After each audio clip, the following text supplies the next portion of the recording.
The last session that we have today is questions boards should ask about their ESSA plans. I'm hoping that today you probably have a long list of questions from all the sessions you've been to. I'm definitely And gonna, I'd like at some to point, like halfway introduce through, the actually leader ask of our you to discussion this talk more about afternoon, that, who right? will then, And you as have she to talk speaks past with the that. panelists, introduce them to you as well. And leading and moderating our discussion this afternoon will be Sandra Boyd. And, you know, her full bio is in your program. You can read all of the wonderful things that Sandy has done. And you just need to know that we told Sandy, we want you to assemble some of the smartest people you know and talk to them. Well, look what we've got. You know, she assembled some of the smartest people that she knows. And that includes Sandy herself. And Sandy is, of course, the Chief Operating Officer at Achieve. But most importantly, she's a friend of NASBE. She's a friend of state boards. And we just are delighted that you're able to be here, Sandy, to lead us in this final discussion. So thank you so Robert. much. Thank you. Well, thanks. Yay, Sandy. Oh, I'll take it. I can only go downhill from here.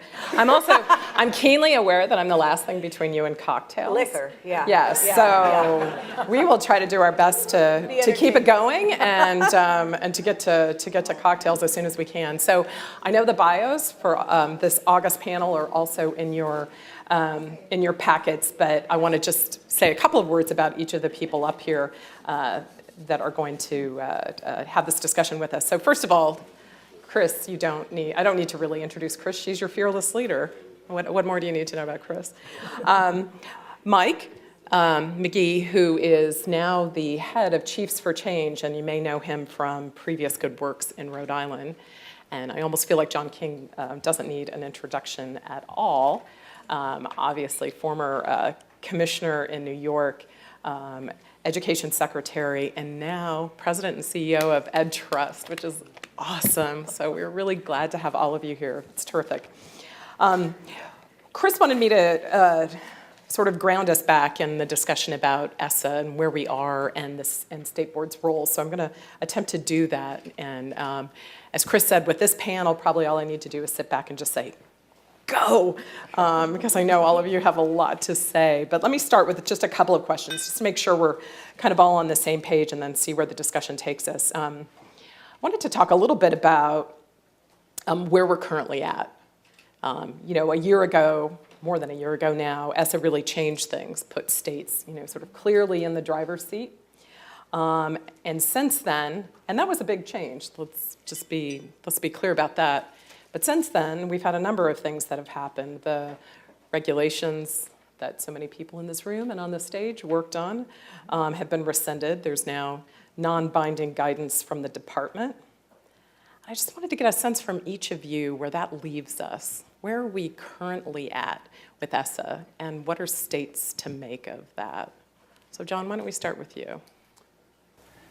So where I think we are is that in the absence of the regulations, the urgency is even greater for folks in this room to be laser focused on how we use the flexibility in the new law to close the achievement gaps and opportunity gaps that are obstacles for our students.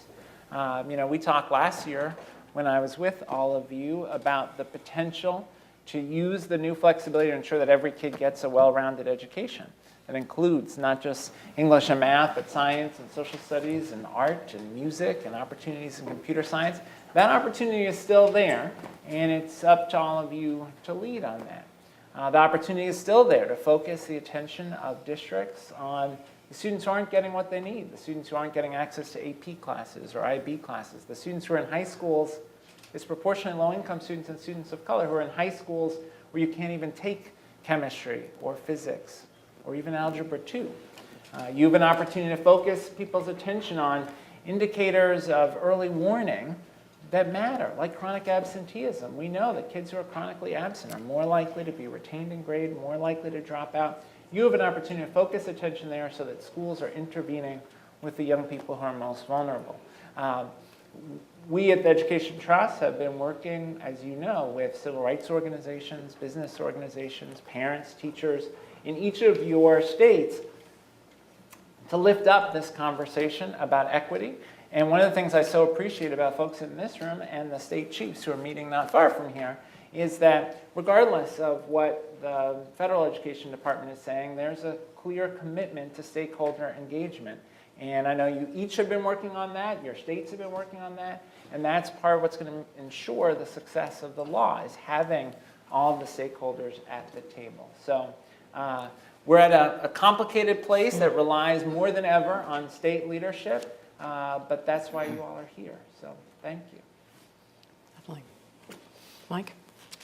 So I would echo everything that John said, first of all, and in particular, just thanks to you and to everyone on state boards here who's been engaging in this conversation. I think that's been critical. Just to give a little bit of context, Chiefs for Change is a membership organization. We support about 25 bold state and district superintendents in the work that they're doing every day. And about a year ago, we convened a work group on ESSA with our 6 state chiefs who are members and invited an additional 9 state chiefs into that work group, many of whom work with you all. That's been just an incredible education for us as we've tried to figure out how to support them in the best possible way.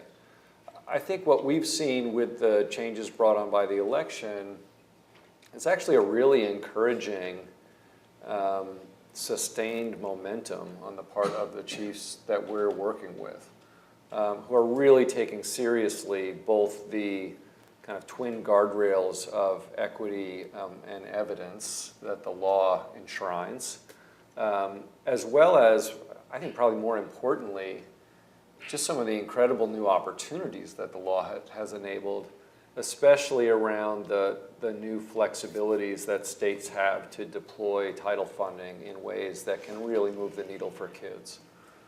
So that's been a special focus of ours as members have really sort of gone deep on these questions around how the Title I set-asides can be used in ways that are evidence-based and innovative, how Title II can be used to really support teacher leadership in a variety of really interesting ways. And we're continuing to do that work. Obviously, the skinny budget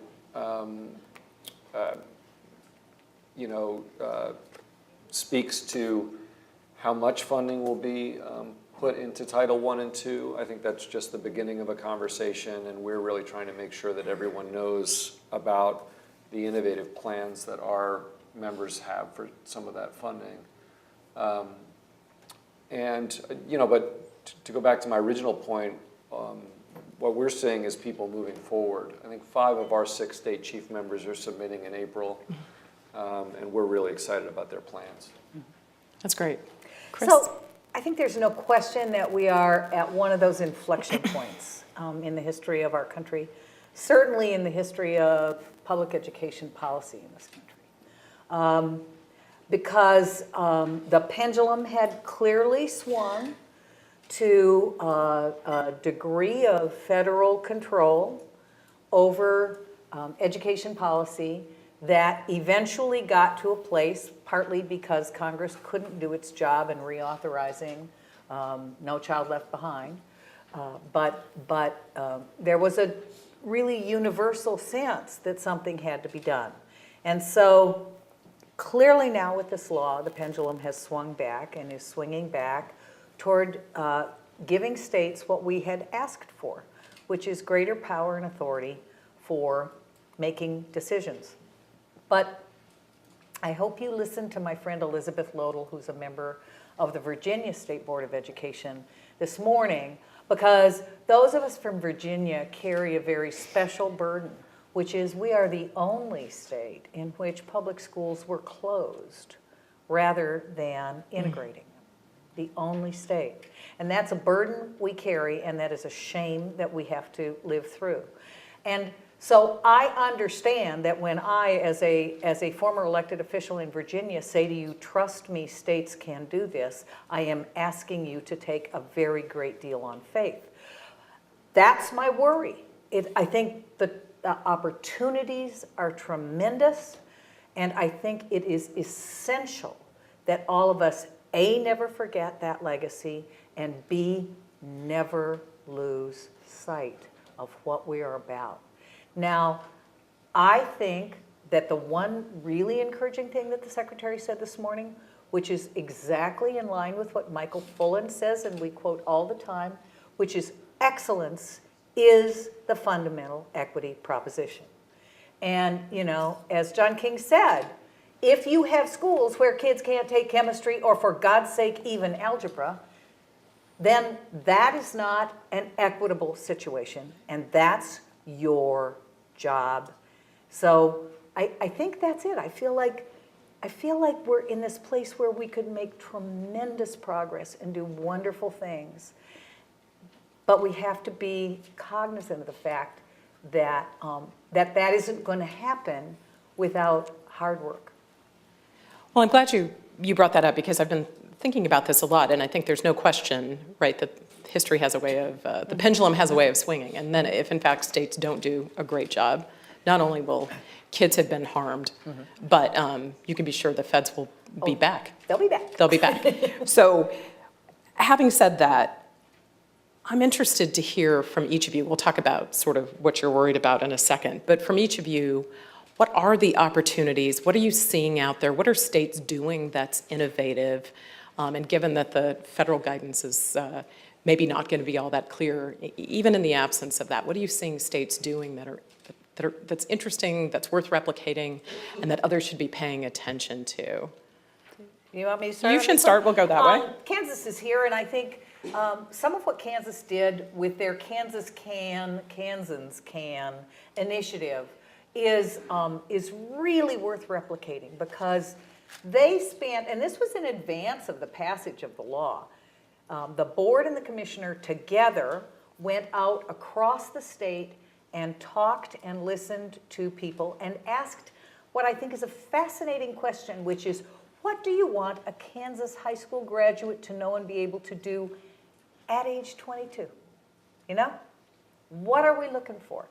And the responses were like, we want them to be good parents, and of course we want them to be prepared to enter the workforce, but we want them to be good citizens, and we want them to be good neighbors. And it was just a host of things that had very little to do with academics, except that what they wanted was kids who could compete in a 21st century workplace.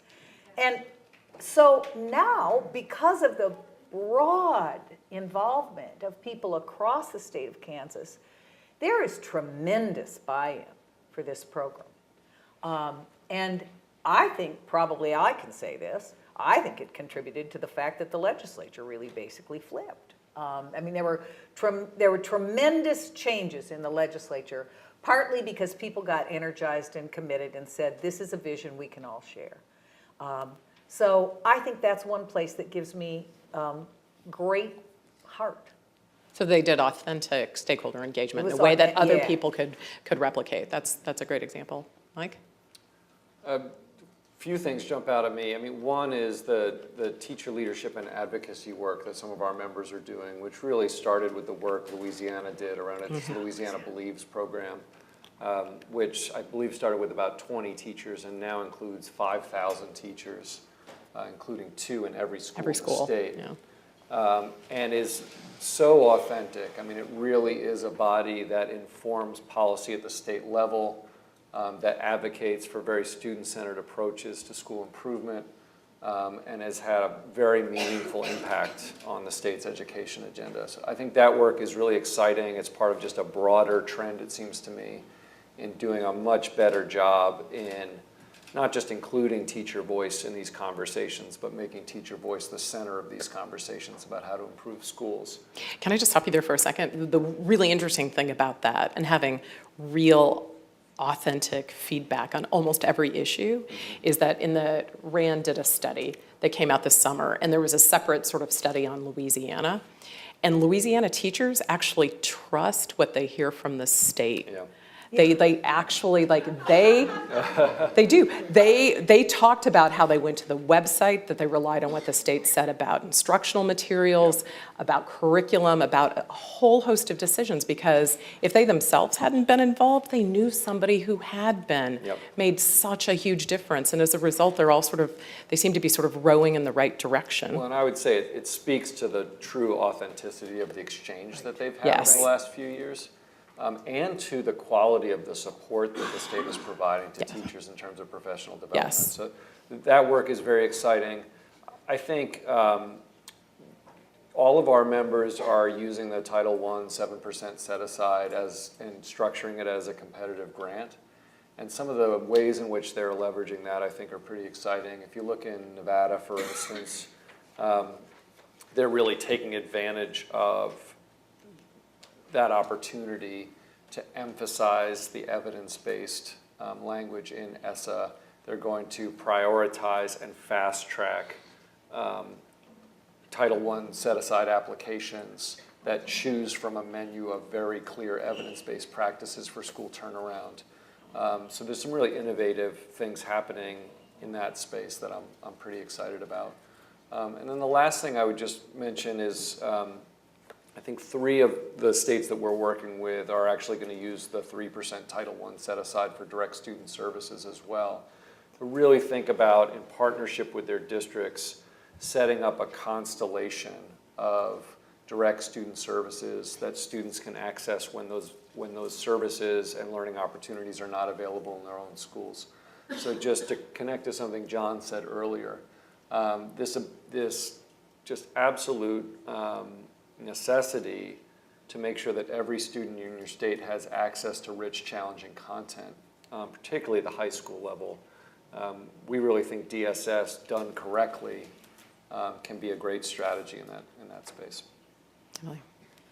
John? Yeah, so 3 things that are encouraging. One is states are taking advantage of the opportunity under ESSA to change one of the most problematic aspects of No Child Left Behind. No Child Left Behind, by focusing just on proficiency, created sometimes perverse incentives to focus on students who were just below the proficient level. It also put a lot of pressure on schools that were getting kids who were already behind, such that educators felt like there was no way to succeed within the accountability system. What folks are taking advantage of is the ability in ESSA to look at growth and to ask, are students making progress in this school? If you have a school where students are coming in 3 grade levels behind, if you make 2 grade levels of progress, right, that's heroic progress. They're still not at proficiency, there's still work to do, but that's heroic progress. We ought to recognize that in the accountability system, and states are moving in that direction. So that inclusion of growth, I think, is critical. Second, we're seeing states that are committed that we're going to pay attention to populations within schools. We're not just going to let populations of students who are vulnerable be lost amongst the averages. So I think about the work that Tennessee is doing to make sure that in their accountability system, the performance of African American students, low-income students, Latino students, English learners within a school matter for the school's overall performance. And I think that attention to performance of groups of students is critical, because we all know, we've all visited schools where there are subsets of the population that aren't getting what they need, and we've got to make sure that that changes. And then the third thing I'd mention is the work that Massachusetts has done on school improvement. And I think about the progress that Lawrence, Massachusetts is making because of courage on the part of the state, courage on the part of local leaders, courage on the part of labor leaders, to all say collectively, what we've been doing isn't working. We need to move decision-making to the school level around staffing, around school design. We need to increase learning time for students. We need to better partner district schools and charters and not compete, but rather cooperate towards better outcomes for the whole community. And what we're seeing in Lawrence is real progress because of the courage of Massachusetts. And as they think about their ESSA work, they're thinking about how to build on that successful model, really of a state receivership, a very robust state response to underperformance. So I very much agree with Mike, that state's attention to what do we do once we've identified schools as struggling is just critical. It's not enough just to have an accountability system that tells you, who's done well and who's struggling. The real question is, what are we going to do about those struggles to make it better for kids? And the fact that, as Mike said, folks are looking at evidence-based strategies, very encouraging, and that folks have the courage that Massachusetts has, that's also very encouraging. Good. Let me, that's actually really good, and that's really helpful to hear things that are going well and that you're optimistic about. Tell me, each of you, what your biggest worry is as we move forward at this inflection point, as you said, Kris.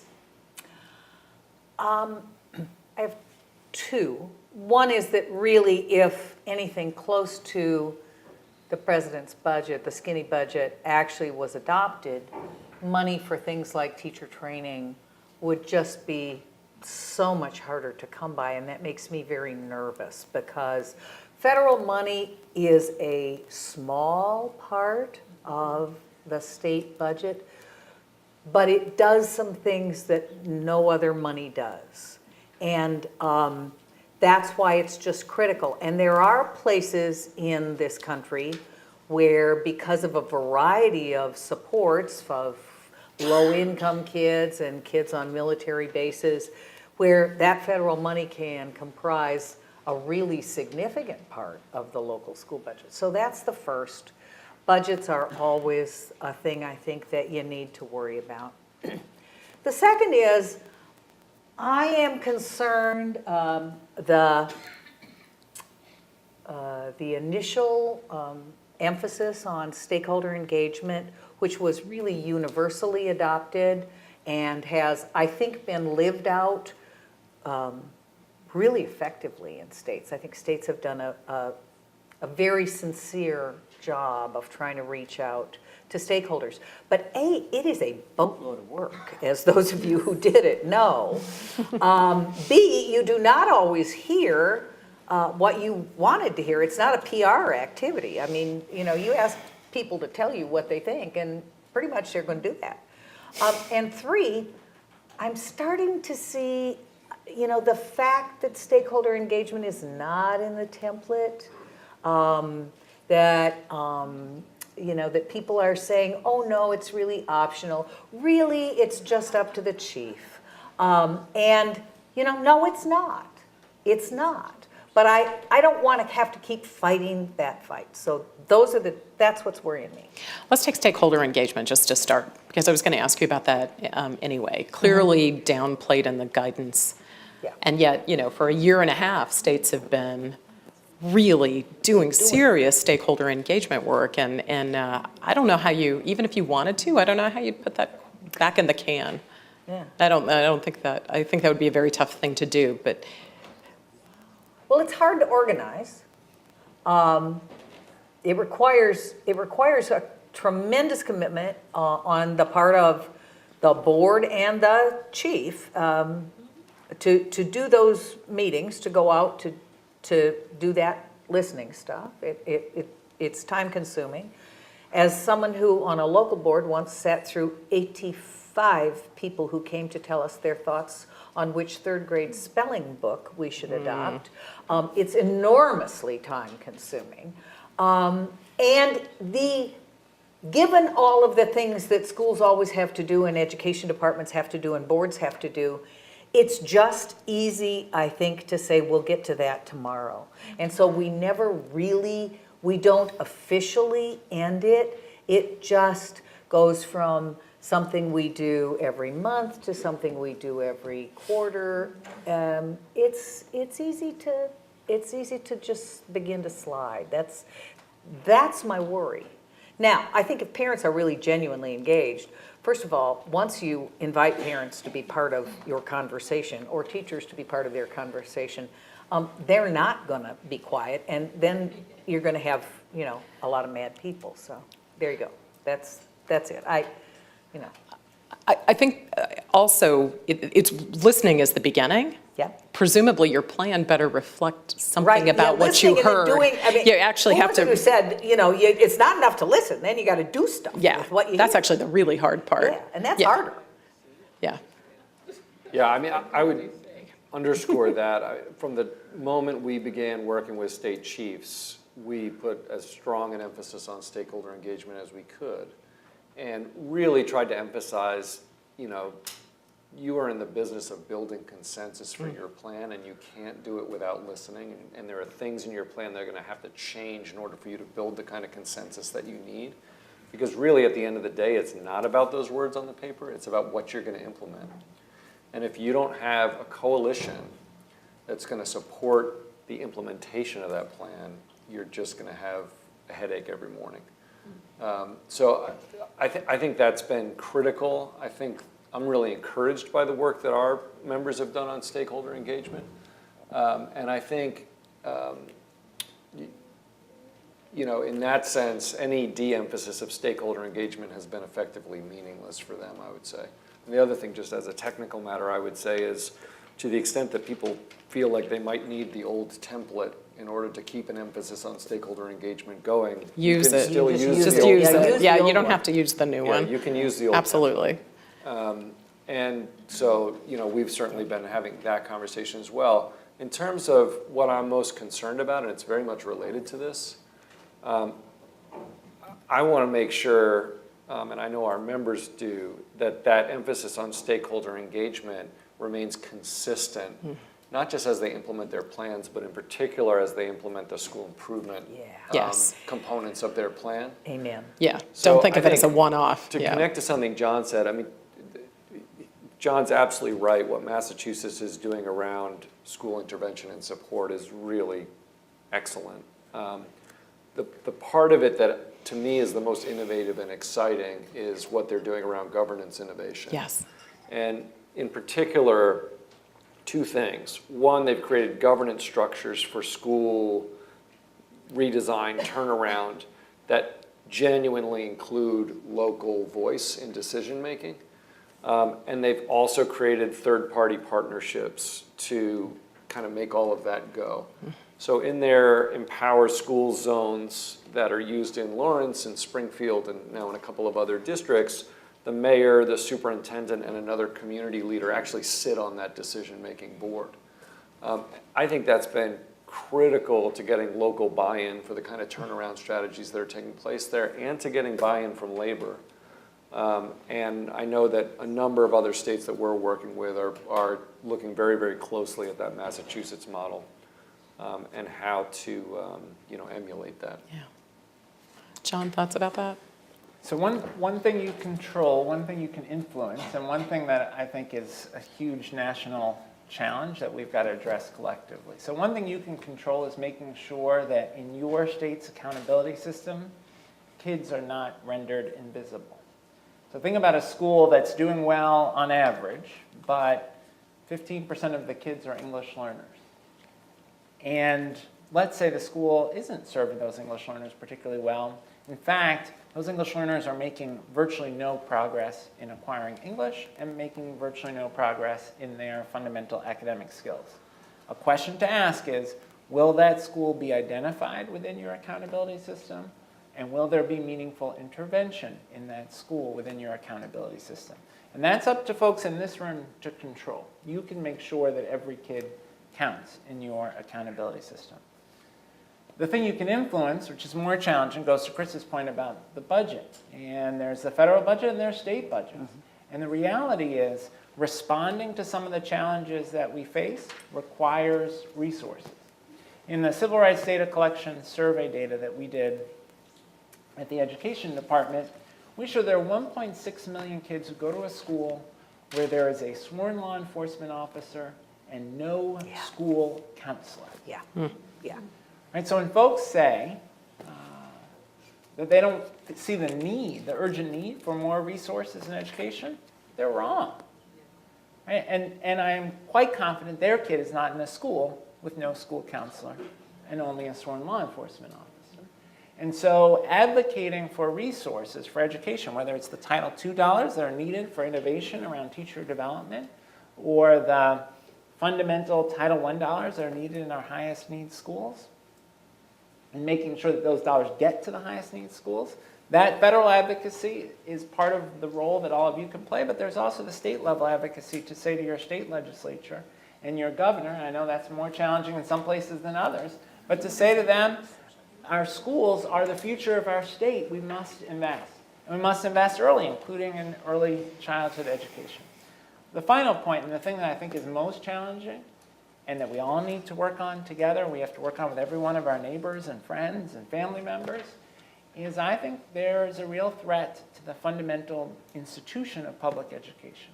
There are folks who are prepared to say that they want to abandon public schools. I think they're wrong. I believe public schools are at the foundation of the long-term success, not only of our economy, but of our democracy. We cannot afford as a society to walk away from the role of public education. And as a country, I think we have to stand up in defense of public schools.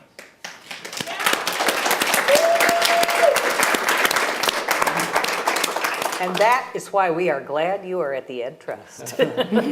One of many reasons. Well, let me ask you about that, because at the same time that ESSA implementation is happening, there is this last election was a bit of a wave. There's more unitary Republican control in a number of states. I do think the question about public institutions, public schools, are there some threat? Legislators have been an issue in the past, and you sort of alluded to it, the way that stakeholder engagement, as a former legislator, but that stakeholder engagement actually in some places may have sort of brought legislators along as well, understand the system a little bit better. But how do we make, whether it's ESSA plans or just generally your state accountability plans more broadly, or your plan for your state, how do we make that a shared common expectation, that it's not just about taking care of this group, that group, those kids, that it's actually about our kids, everybody's kids? It feels to me sometimes like this is a conversation that can be siloed in ways that some of those legislators maybe don't think it's their kids, it's not their constituents' kids. How do we get back to that common ground? I thought, was it Cheryl Oldham this morning from the chamber who said, if you don't start your plan with a vision, you're never gonna, you're never, ever gonna achieve what you want to. Now, states that have come together on a vision, and we have fundamentally very different ideas in this country, and there are some things on which we may never come to consensus, right? We may never come to consensus on some things. But I think fundamentally, all of us, I never, ever met a parent who didn't really want, first and foremost, for their child to do better than they did, or at least to have the opportunity to do better than they did. And we can find some areas of common ground, and I think if we start there, but that is, as anybody who has ever done any going door to door will tell you, a long and arduous process. And I think the only thing you can do is start and do it. I think you really just have to be open to hearing what people have to say.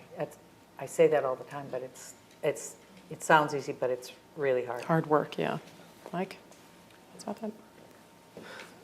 I mean, I would say, very much related to this conversation about the importance of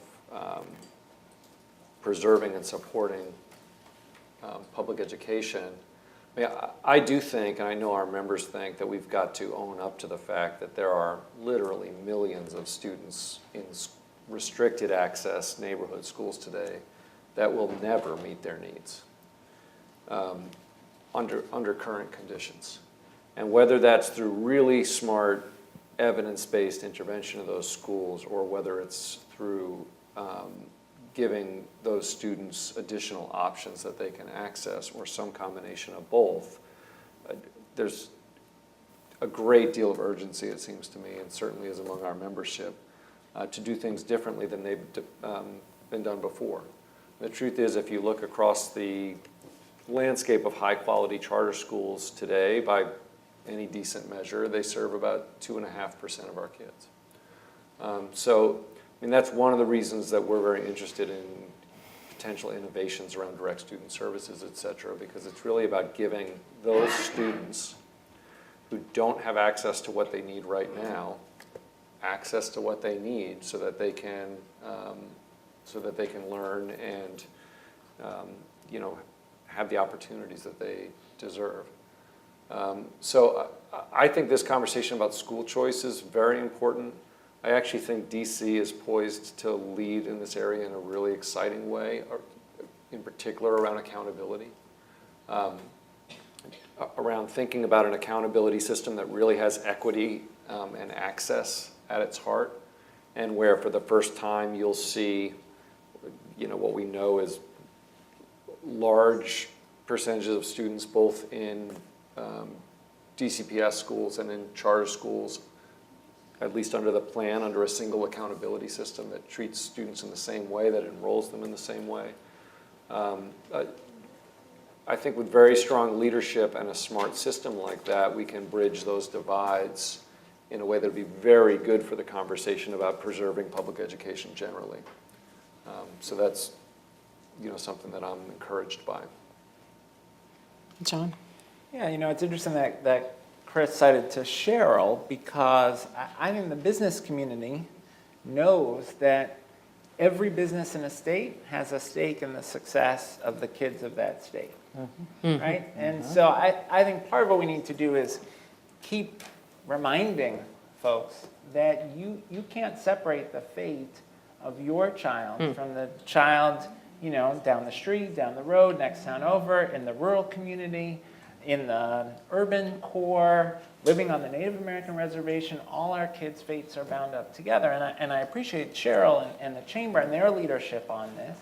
And what we try to do in our work at the Education Trust with states is saying, whether it's civil rights leaders or business leaders or parent advocates or educator advocates, we all have a stake in the success of public education for all kids. Right? If you think about, the reality is, across the country, majority of kids in our public schools are students of color. Right? About 10% of our students are English learners. And if we don't succeed as a country with students of color and English learners, our future as a country is compromised. Right? So part of it is, I think, making the case that we all have that stake.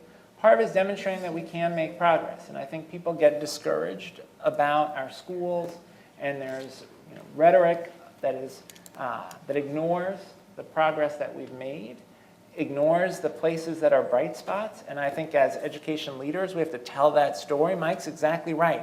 We have to hold up a mirror. And the mirror will show us that there are some kids who are not getting the opportunity they should.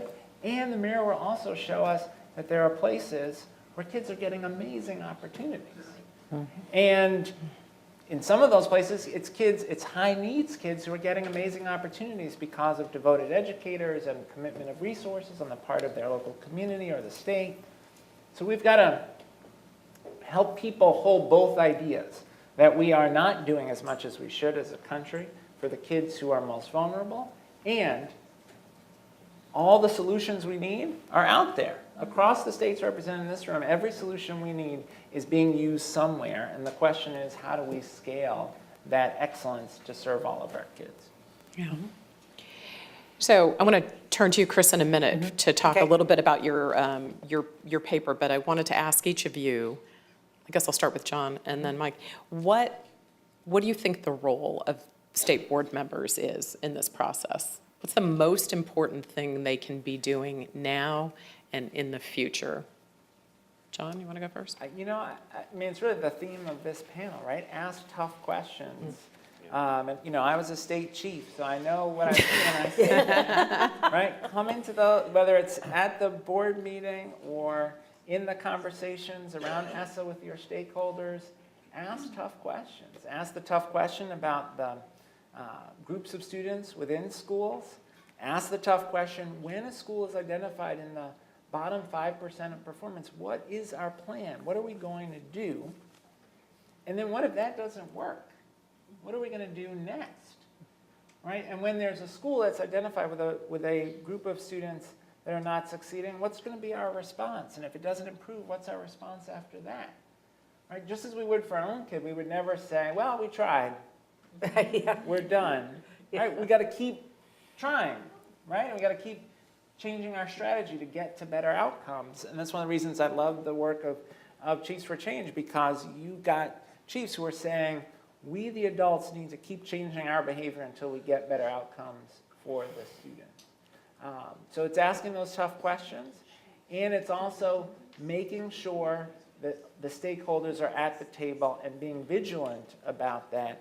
And, you know, Kris spoke to this, but always asking who's not in this room who should be, right? And we know that there are states where Native American communities have never felt that their voice is at the table. We can change that. There are communities where the English learner community has not been represented at the table, or emerging immigrant populations within your state, or higher ed. Are they in the room?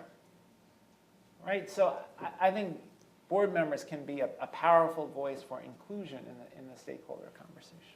Good. Mike? I mean, I would say represent the public and really treat that as a moral obligation. And to the extent that the public is not where you think they should be, move them. Because I think that one of the big lessons of the last decade or so of reform is that when you just ram reform down people's throats, it's not sustainable.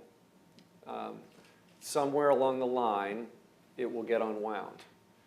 And so I think boards have a big role to play to hold your departments and your chiefs true to that vision of really serving the public.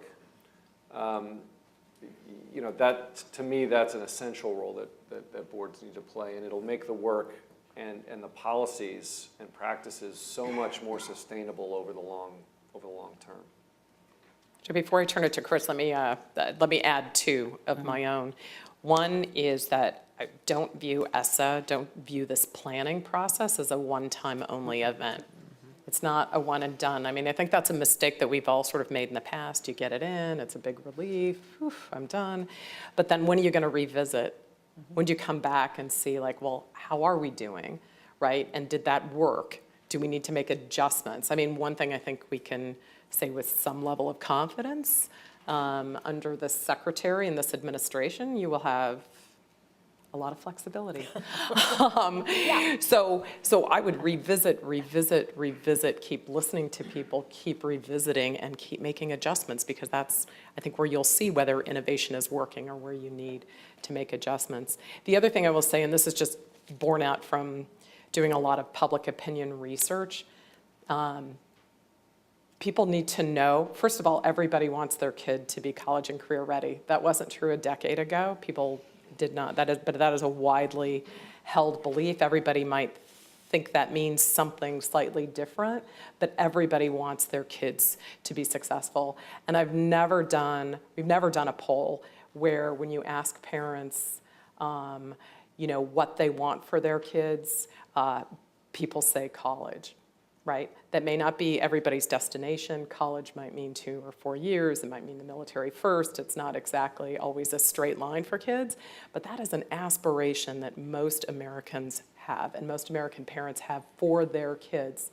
And just, you have to keep that in the back of your mind when you're thinking about policies and programs. That's what people are thinking about for their kids.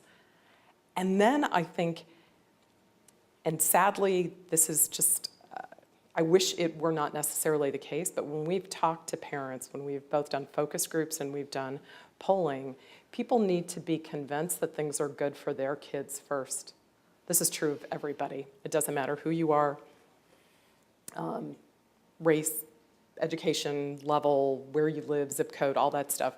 People need to know that what you've got in mind is actually really good for their kid. And then once they are convinced that it's good for their kid, they can think outside of themselves and think about the broader community. But it has to be down to the sort of grassroots, personal level. And that's why one of the things Mike mentioned, I think, was so powerful about Louisiana, right? Because teachers are such important messengers on this stuff. It needs to be like that close to the ground to know that things are good for their kids, right? It can't just be this amorphous thing for other people's kids. It's very, I think it's very tough to be successful over the long run. So with that, let me turn over to Kris to talk about your new paper, which is interesting because it starts with the power of the question. Yeah. One of the things about state boards is, as I think one of the big surprises of new members when they first come to a NASBE event is to understand how different state boards are. Some of you are created by the Constitution of your state. Some are created in statute. Some members are elected, some members are appointed, some boards have some of each. If you're appointed, you can be appointed by the governor or the legislature or, in Washington state by other local school boards. I mean, it is a wide and varying array of ways you get there and things you can do. But there are a couple of things that every State Board of Education member can do all the time. And maybe the most powerful of those is asking the right question. You always have the power of the question. And so a part of what we want to do at NASBE is equip you with the right questions to ask, because if you can get answers to those questions, you will feel like the plan you're voting for, sooner or later, you're going to have to raise your hand and say, yes, I want to do this. And before you do that, you ought to have a certain basic sense that this plan is in fact going to move your state in a direction you want it to go. So, because the one thing I have learned in my life is that I am not the smartest person in the room. I called a whole bunch of smart people and said, say, would you offer me your thoughts on tough questions that boards should ask? And Sandy was one of the people who contributed. Kris Minnick over at the Chiefs was another. People from the Alliance for Excellent Education chimed in. There were a lot of people who helped. And then we condensed all of those questions and came up with 7 big questions, each with a whole chunk of smaller questions that you can ask. And the idea is not to give you the answers, okay? Because the vision for education in Kansas is not going to be the same as the vision for education in Nebraska, right next door. But it will share certain things, and at least the board members in Kansas and Nebraska ought to be able to articulate the vision of their state.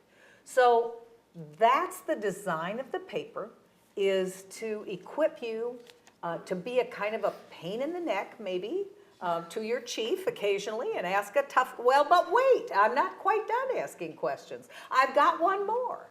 That's the other thing is, that under most parliamentary procedure rules, as long as you're asking questions, you get to keep going. So That's what makes for 18-hour board meetings, right? I would just say, a thing I learned in the Virginia General Assembly was as long as you were asking questions, you got to keep the floor. It is a way that you can drive a conversation, even if you don't think that technically speaking, you have been granted that authority by statute. You always have the responsibility. So that's the first big thing, is the power of the question. And then the second, which grows right out of it, is you always have, and John talked about this too, you have the power of being the citizen's voice. And that's the thing, that is the second thing that every single one of you has from the first day you take office, whether you put your hand on a Bible and swear an oath or not. That's your responsibility. That's what you're there for. So we've got copies of the paper in the back of the room. We knew enough about, Robert's got some. We knew enough about adult learning to know you would just not listen and read the paper, so. And then check your email. So we are gonna hand it out to you when you go, but we did one last year on testing and people seem to really like it. So let us know if this is useful, because we can keep doing these kinds of things and giving you the right, arming you with the right questions to ask. Charlotte McGuire, Ohio State School Board for 2 months. The question I have, and maybe Congratulations. Congratulations or something. I'm resigning. No. No. The question I have relates to authorization of the ESSA plan. At our recent board meeting, we wanted to build consensus between the governor, the state legislature, and the state school board. And so one of our members offered a resolution that our state school board would have to sign off in order for it to be submitted. But on the federal template, it only requires one authorized signature, and the governor is optional. And so the question, if we're really serious about oversight on behalf of the citizens of your community, shouldn't state school boards be an authorized signature to the federal template? Yes. Or could we become? I think you should. I think we should. I think that when I talked about what I worried about, I feel like the second template was a little backslidey from that first one, which was a little stronger and still not as strong as I would like. I think that there is official signing, however, and then there is, you know, state boards have other ways of making their voice heard. And if you have concerns about that plan, I think that prior to its being filed, you could certainly, you're an elected official, or you're a public official now, which means there are newspapers that will be very interested in your thoughts. Well, and You as a know? matter of fact, your state has decided not to file in April Right. now, right? Right. So it's Oh, yeah, already we fought for worked. that. Right. It's already- I exactly. mean- I think you all had it, I think that was a part of what Yes. happened there. Yes. Was that it was clear that the board, you know, felt like you wanted some more input, so.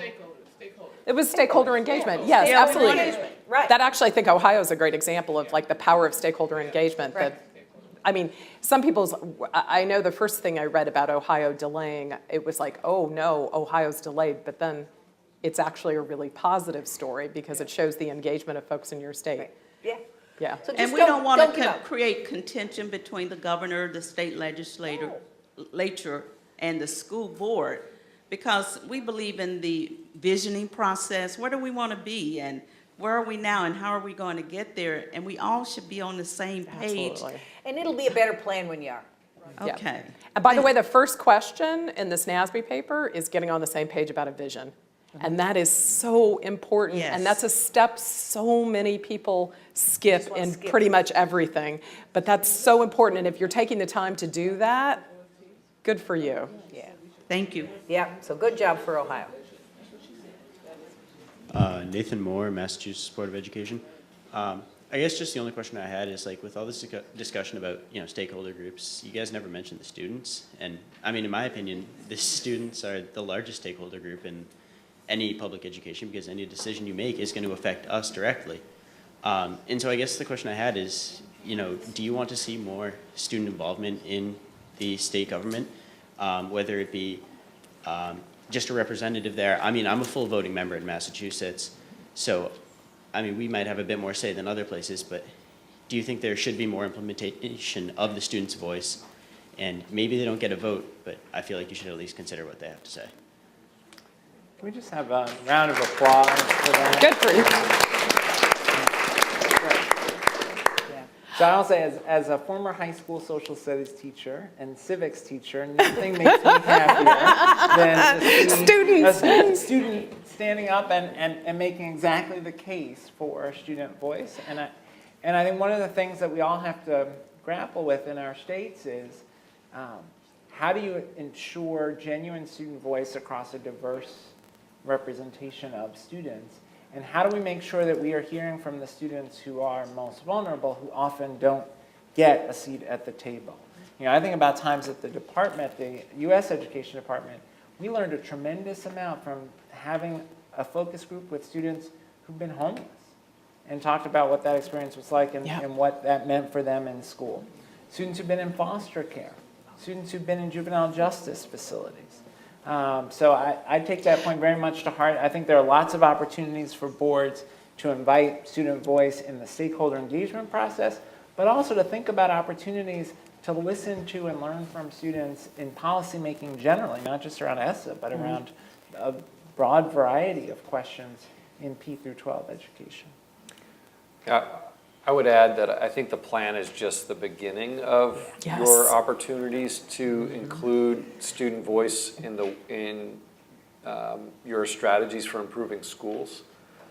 I think in particular around the use of Title I to improve schools across your state, there's an enormous opportunity there, you know, particularly for states that are using the set aside as a competitive grant.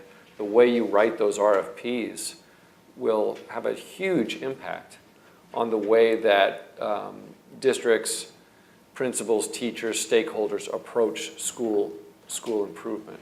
And you can embed student agency as a very high priority in that process. I know that across our membership, including with our district superintendents in membership, there's a very, very strong and emerging interest in pretty radically redesigning schools, especially to meet the needs of high school students. And in almost every case, student agency is at the heart of how they're thinking about that design process. There's no reason that states can't incentivize, enable, emphasize student agency as part of the process of turning around schools that aren't working for kids. Right. I'm- Whether states have an official student voting board member or not, there are lots of other ways students can and should be on committees. They should be on task forces. You know, when board members go out to visit, I think it's important to, if you can, set aside some time to just talk to students without other adults in the room. I mean, I think there are lots of ways that boards can hear from students other than just having a student on the board, although I think that students on the board always provide really an enriching conversation. I'm glad you spoke up. I think student voice is really important. I know at Achieve we try to always include student voices in panels, and just because I think it's been undervalued. There are organizations that have sprung up. Pritchard has started, or that evolved from the Pritchard Committee work in Kentucky. So there are actually ways that students who want to be involved can now be trained to be involved in these issues, and I highly encourage if you've got active students to figure out how to do that. The other great thing about students is that, adults don't always behave in these conversations, and they get very sort of focused on adult things, and students have a way of bringing the conversation home. And so especially if you think you're going to have a contentious conversation, I would always try to get a student voice in the room to help everyone remember what this is really all about. So good for you. One final question, and then. And I should never follow a student, right? No. Because that's the best. That's the highest level. I'm Magee from Washington State Board of Education. Thank you so much for being here. This has been a great panel, and really appreciate your insight. I was curious, you talked a lot about growth, and a lot about the accountability index. How do we do growth in the high school? That's a challenge. And are you seeing some models that really help us to figure, maybe do some alternatives that might be just as good? Thank you. Yeah, it's a great question. A lot depends on the structure of your state assessments, right? And whether or not you have multiple assessments in the high school in a given subject, or you're looking back to middle school. There's an emerging body of evidence around valuable information about high school student performance outside of just assessment performance. There's this emerging body of research that Bob Balfans at Johns Hopkins has been driving around early warning indicators that you can see in 9th grade, the students who are missing a lot of school, the students who are not passing their classes and are not on track in terms of credit accumulation, the students who are getting in trouble in school, getting suspended from school.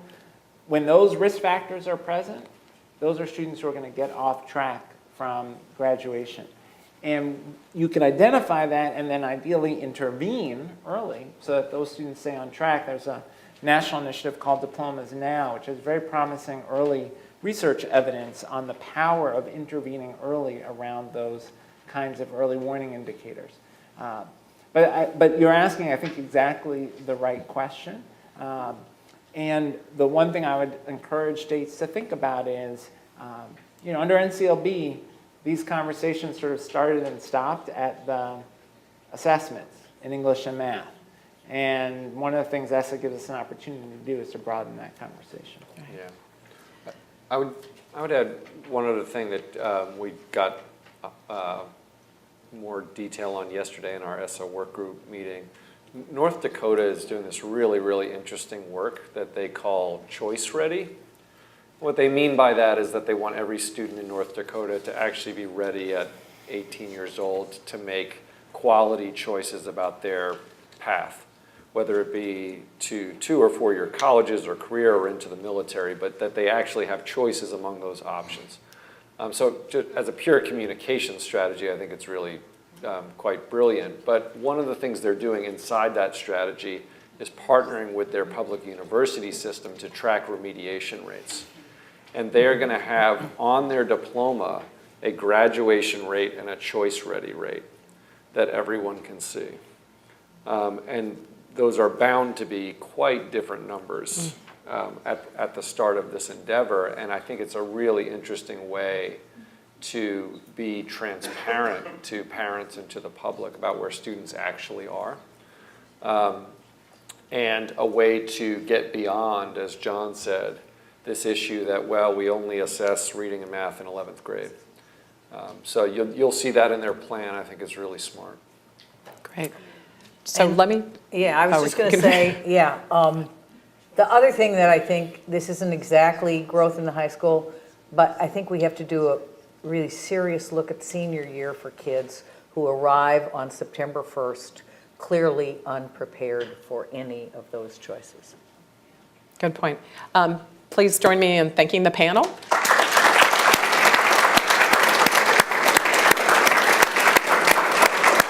Thank you. Thank you.